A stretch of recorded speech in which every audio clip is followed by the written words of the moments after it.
को दें। Item number 20 सुश्री सयोनी घोष। बोलो। ये पहली बार की मान्य सदस्य सुना आप? जी हाँ, बहुत अच्छी है सर, सुनिए इनका आप बीच में मत टोकना उनको और सलाह मत देना, आप पीछे सीट पे चल जाओ। धन्यवाद अध्यक्ष महोदय, आपने मुझे बोलने का मौका दिया। मैं जादवपुर लोकसभा क्षेत्र से पहली बार चुनकर इस सदन में आई हूं और मैं धन्यवाद देना चाहती हूं मेरी लीडर ममता बनर्जी और अभिषेक बनर्जी का और जादवपुर लोकसभा क्षेत्र के सारे वोटरों का, जिन्होंने मुझे भारी बहुमत से जिताया और इस सदन में भेज के बीजेपी को एक पैगाम दिया कि पश्चिम बंगाल में माननीय सदन में इन नेताओं को धन्यवाद नहीं होता। और ये संदेश सर, ये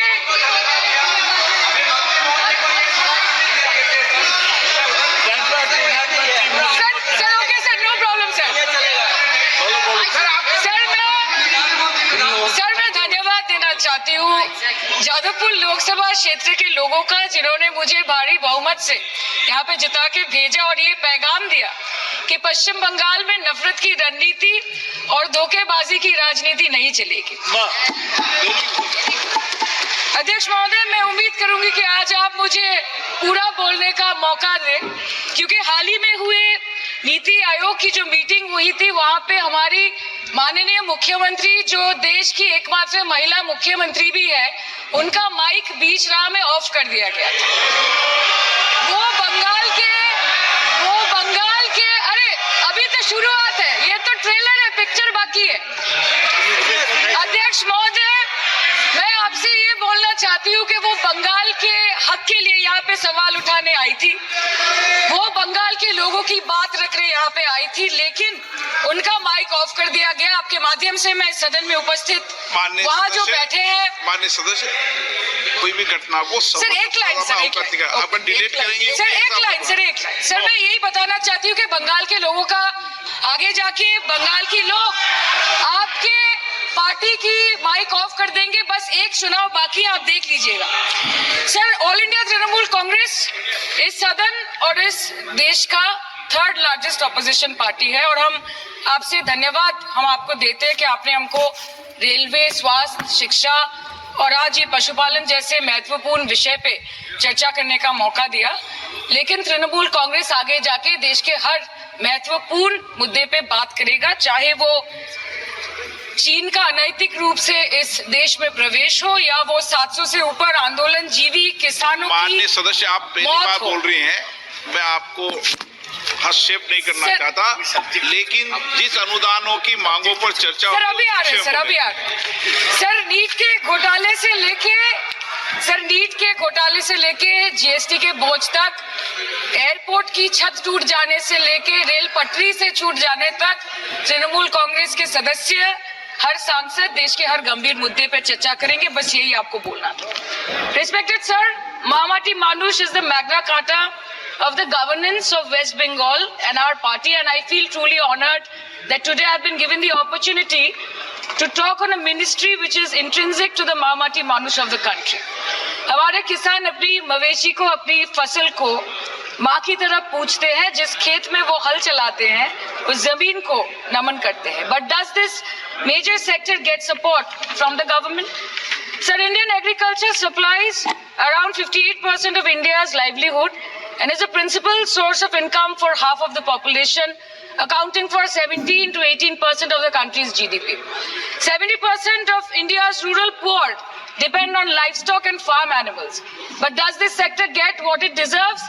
इसका जवाब अगर आप देश के किसान से पूछेंगे तो वो आपको यही बात बोलेंगे कि चाय से शुरू हुई थी सरकार और गाय पे अटक गई और विकास की मौसी 10 साल में रास्ते में भटक गई।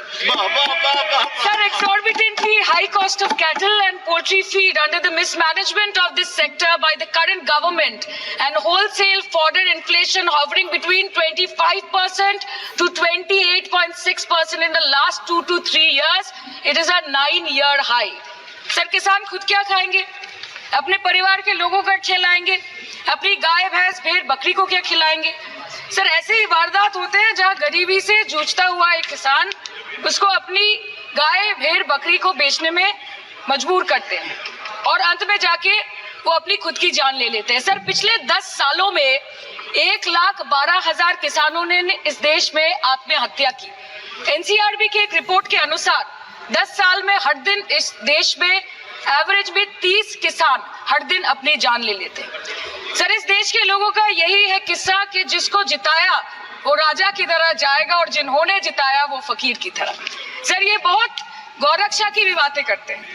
देश के लोगों को ये पता होना चाहिए that there is a fodder crisis in India and the union minister has himself stated in a written reply in Rajya Sabha that yes, the country is deficit in fodder.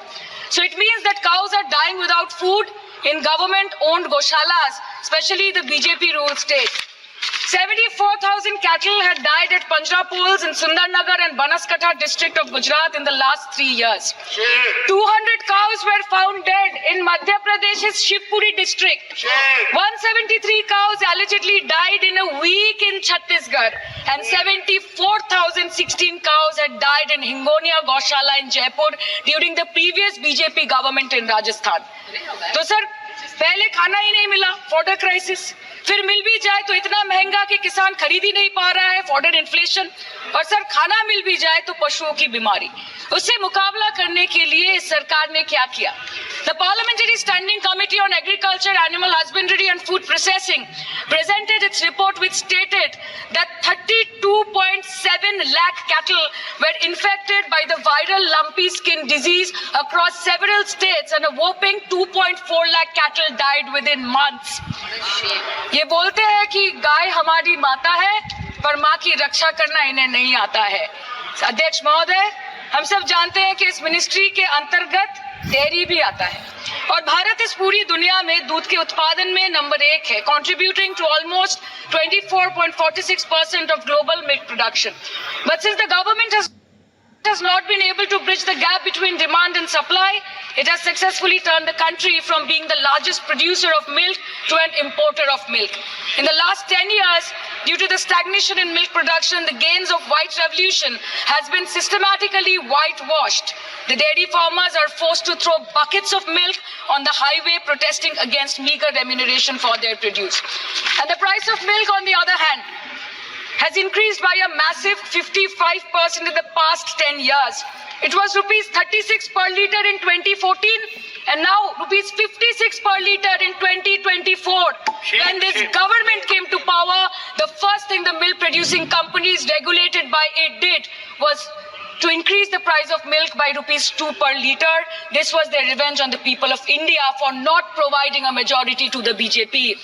आम आदमी के दूध, छाछ, लस्सी, दही, पनीर पर 5% की GST, क्रीम, कंडेंस्ड मिल्क, मक्खन, घी पर 12% की GST और अमीरों के हीरो पर सिर्फ 1.5% की GST। सरकार उनको रिलीफ नहीं देती है जो विदेश में जाके मिल्क शेक और लाते की चुस्कियां लगाते हैं। ये सरकार उनको रिलीफ नहीं देती जो आम आदमी 2 पैकेट दूध खरीदने से पहले 10 बार सोचता है। सर बचपन से हम सुनते आए थे कि संडे हो या मंडे रोज खाओ अंडे।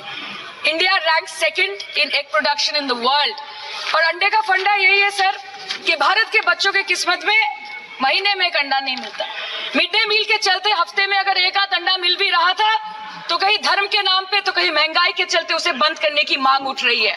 Sir more than 50% children under the age of 5 suffer from chronic malnutrition in the country and roughly 17% children are underweight and yet most BJP ruled states do not serve eggs in midday meal scheme. This is the example of Poshan Kal in India.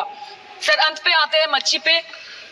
आप लोगों को ज्यादा पसंद नहीं पर हम क्या करें, हम तो माछे भाते बंगाली है, हमको तो बोलना ही पड़ेगा। And not to forget that 2.8 crore fisher folk are employed directly in catching fish in the country and millions are employed in the value chain of selling fish and aquaculture.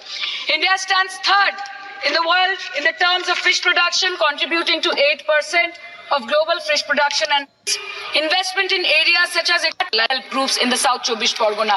They rear a wide range of domestic animals including 47,900 fresh Kisan cards have been issued in the last. बता इसमें बुरा क्या है? हवा के चार झोंके अगर इधर से भी गुजर जाए तो। Now coming to the demands of pending funds from the government of India to West Bengal on animal husbandry and welfare. 50% of the central share for assistance to state. साथियों की इस बीजेपी सरकार ने पिछले 10 सालों में इस देश के लिए क्या किया, उससे बड़ी तालिका बनेगी कि 10 साल में क्या क्या कर सकते थे पर किया नहीं। 2014 में जो किसान मोदी है तो मुमकिन है सोच के और अच्छे दिन के ख्वाब देख के बीजेपी को वोट दे रहा था, आज 10 साल बाद वो बोलता है कि मोदी है तो नामुमकिन है। शायद अभी वो किसान है भी नहीं। तो इसीलिए मैं बोलना चाहती हूँ कि समय बड़ा महत्वपूर्ण होता है अध्यक्ष महोदय और बड़ा बलवान। बंगाली में हम एक बात बोलते हैं कि समय गेले साधन होबे ना। इसका मतलब यही है कि अगर समय चला गया तो साधना नहीं होगी, अगर भक्त रूठ गए तो आराधना नहीं होगी। और 3 से 303 से 240 के आंकड़े बोलते हैं कि इस बार जो आप चले गए तो दोबारा लौटने की संभावना नहीं होगी। तो यही बोल के मैं अपनी बात खत्म करती हूँ। Thank you so much.